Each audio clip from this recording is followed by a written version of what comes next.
नमस्कार दोस्तों, आप सभी का स्वागत है। तो आज फिर से हम बात करेंगे आपके टॉप 5 प्रश्न जो कि यूपी पुलिस में पूछे जाते हैं और इन प्रश्नों की व्याख्या सहित हम लोग हल भी देखेंगे। तो पहला प्रश्न है आपके सामने कि भारत में कथक नृत्य के की एक शास्त्रज्ञ हैं। क्या सोनल मानसिंह हैं, मल्लिका साराभाई हैं, पंडित बिरजू महाराज हैं या फिर उदय शंकर जी हैं। तो हमारा जो जवाब होगा वो ऑप्शन नंबर सी होगा, यानी कि ऑप्शन नंबर सी ही इसका क्या होगा, राइट आंसर होगा। यानी भारत में कथक नृत्य के जो हैं वो आपके कौन से पंडित बिरजू महाराज हैं। अब इन पंडित बिरजू महाराज जी के बारे में थोड़ा सा जान लेते हैं कि कथक नृत्य उत्तर प्रदेश का शास्त्रीय नृत्य है। कथक नृत्य एक पूछते कि कहाँ का है, तो आप ध्यान रखिएगा उत्तर प्रदेश का है। कहाँ का है आपका, तो उत्तर प्रदेश का शास्त्रीय नृत्य है। फिर बात करते हैं पंडित बिरजू महाराज, जिनको हम कथक नृत्य के क्या कहते हैं, शास्त्रज्ञ कहा जाता है। जिनका संबंध कहाँ से है, तो ये भी पूछा जाएगा कि संबंध कहाँ से है, तो लखनऊ घराने से है। ठीक है, तो ये 3 महत्वपूर्ण चीज़ें जो आपके सामने थी ये भी आप याद रखिएगा, क्योंकि एक क्वेश्चन से आपके कई प्रश्न मिल जाएंगे जब हम इसका व्याख्या करेंगे और मिल भी रहे हैं आपको। तो फिर अगले प्रश्न की बात करें और अगला प्रश्न रहा ये आपके सामने। तो आप बताइए इसका क्या उत्तर होगा कि निम्नलिखित में से कौन सा यूपी पुलिस विभाग की चयन प्रक्रिया के चरणों में से एक नहीं है। अब जब भी जो पुलिस विभाग होता है उसमें कई तरह के होते हैं, एग्ज़ाम होता है, शारीरिक परीक्षण होता है, आयु पात्रता होती है।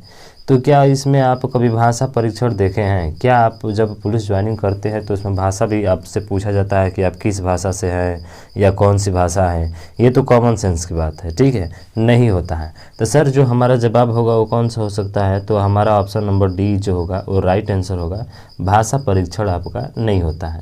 वैसे भी देख लीजिए व्याख्या में यही है चीज़ें, ठीक है ना, कि उत्तर प्रदेश पुलिस चयन प्रक्रिया में शैक्षिक योग्यता होनी चाहिए। क्या होनी चाहिए? शैक्षिक योग्यता होनी चाहिए, पहला चीज़। दूसरा शारीरिक दक्षता परीक्षण होता है। फिर दस्तावेज सत्यापन और चिकित्सा परीक्षण होता है, ठीक है। फिर दस्तावेज सत्यापन और चिकित्सा परीक्षण होता है। उसके बाद से फिर आगे चलेंगे तो फिर आपकी आयु दक्षता होती है, आप कितने एज के हैं इसका भी लिमिट होता है, ठीक है ना। तो जबकि भाषा परीक्षण को चयन प्रक्रिया में सम्मिलित नहीं किया गया है। ऐसे भी आपके देख रहे हैं कि यहाँ पे दिया गया है, समझ रहे हैं ना। तो भाषा प्रक्रिया इसमें नहीं होता है या भाषा परीक्षण नहीं होता है। बात करें आपके 8वें प्रश्न के बारे में सॉरी, ठीक है। तो 8वां प्रश्न रहा ये आपके सामने, कह रहा है 8वां प्रश्न कि एक पौराणिक कथा के अनुसार किस देवता ने दशाश्वमेध घाट पर किए जाने वाले दशाश्वमेध यज्ञ के दौरान 10 घोड़ों की बलि दी थी। तो किसने जो है इस यज्ञ के दौरान जो है 10 घोड़ों की बलि दी थी? क्या भगवान विष्णु थे, क्या भगवान ब्रह्मा थे, या भगवान शिव थे, या देवी काली थी? तो हमारा जो जवाब होगा वो होगा कौन सा, बी, यानी कि भगवान ब्रह्मा थे। तो इन्होंने ही उस दशाश्वमेध यज्ञ के दौरान जो है 10 घोड़ों की बलि दिए थे। तो वो कौन थे आपके? भगवान ब्रह्मा, यानी कि ऑप्शन नंबर जो बी है वही हमारा राइट आंसर होगा। तो कौन आंसर होगा? ब्रह्मा। अब देख लेते हैं इनकी व्याख्या थोड़ी सी, कि व्याख्या में क्या कहा जा रहा है कि एक पौराणिक कथा के अनुसार भगवान ब्रह्मा ने दशाश्वमेध घाट पर किए जाने वाले दशाश्वमेध यज्ञ के दौरान 10 घोड़ों की बलि दी थी। दशाश्वमेध घाट वाराणसी व प्रयाग राज्य में गंगा नदी के तट पर अवस्थित है। तो एक चीज़ पॉइंट आपको यहाँ से मिल गई, कहाँ?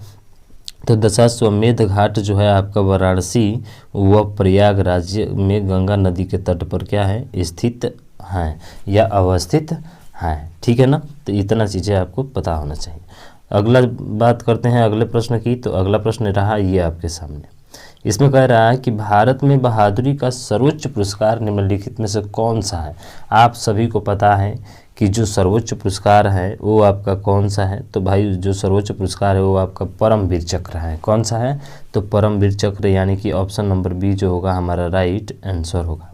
इसी परमवीर चक्र के बारे में थोड़ी सी जान लेते हैं कि परमवीर चक्र किसके लिए दिया जाता है। तो वैसे भी देख रहे हैं बहादुरी दिया है, किसके लिए दिया जाता है भाई? तो बहादुरी के लिए दिया जाता है। क्या दिया जाता है? परमवीर चक्र। अब परमवीर चक्र की बात करें तो परमवीर चक्र भारत में बहादुरी का सर्वोच्च पुरस्कार है, ठीक है। इसकी स्थापना 26 जनवरी 1950 ईस्वी को की गई थी। ध्यान रखिएगा 26 जनवरी 1950 को। परमवीर चक्र का पदक शत्रु के सामने अद्वितीय साहस तथा परम वीरता का परिचय देने पर दिया, ठीक है, दिया जाता है। यानी कि अब तक 21 भारतीय सैनिकों को इस पदक से सम्मानित किया गया है। एक महत्वपूर्ण बात यहाँ पे आती है कि अब तक परमवीर चक्र से कितने भारतीयों को इस पदक में सम्मिलित किया गया है, तो अब तक 21 भारतीय सैनिकों को इस पदक से सम्मानित किया गया है, ये आप याद रखिएगा, ठीक है। और इस पदक को यूनाइटेड किंगडम के विक्टोरिया फ्रांस के बराबर का दर्जा हासिल है। तो ध्यान रखिएगा यूनाइटेड किंगडम के विक्टोरिया क्रांस है, ठीक है, विक्टोरिया क्रांस के बराबर दर्जा इनको दिया जाता है या हासिल है, ठीक। अगला प्रश्न की बात करें और ये रहा आपका अंतिम प्रश्न, आप इसका फटाफट जो है जवाब देंगे। कह रहा है कि माई पैसेज फ्रॉम इंडिया द्वारा लिखी गई एक किताब है, क्या मुल्क राज आनंद द्वारा है, एडवर्ड मॉर्गन फॉस्टर है, या उसके बाद विद्याधर सूरज प्रसाद न्यायपाल है, या इस्माइल मर्चेंट है। तो क्या आपका जवाब होगा इसमें, आप बताएं। तो देखिए इसका जो जवाब होगा ऑप्शन नंबर डी, यानी इस्माइल मर्चेंट, ठीक है। कौन है इस्माइल मर्चेंट, किसके लेखक, तो सर इसके लेखक माई पैसेज फ्रॉम इंडिया के लेखक कौन है, तो इस्माइल मर्चेंट हैं। अब माई पैसेज फ्रॉम इंडिया जिसके बारे में थोड़ी सी व्याख्या की गई है, इसको देख लीजिए आप, व्याख्या क्या है कि my passage from India Ismail Merchant द्वारा लिखी गई है। ये एक किताब है, ठीक है। इस्माइल मर्चेंट का संबंध कला क्षेत्र से है। इन्हें कला के लिए विशेष 2002 में भारत सरकार द्वारा पद्म भूषण से सम्मानित किया गया था।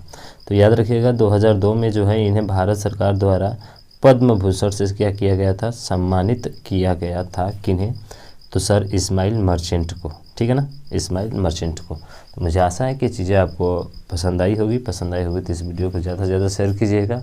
तो आज के लिए बस इतना ही। जय हिंद, जय भारत।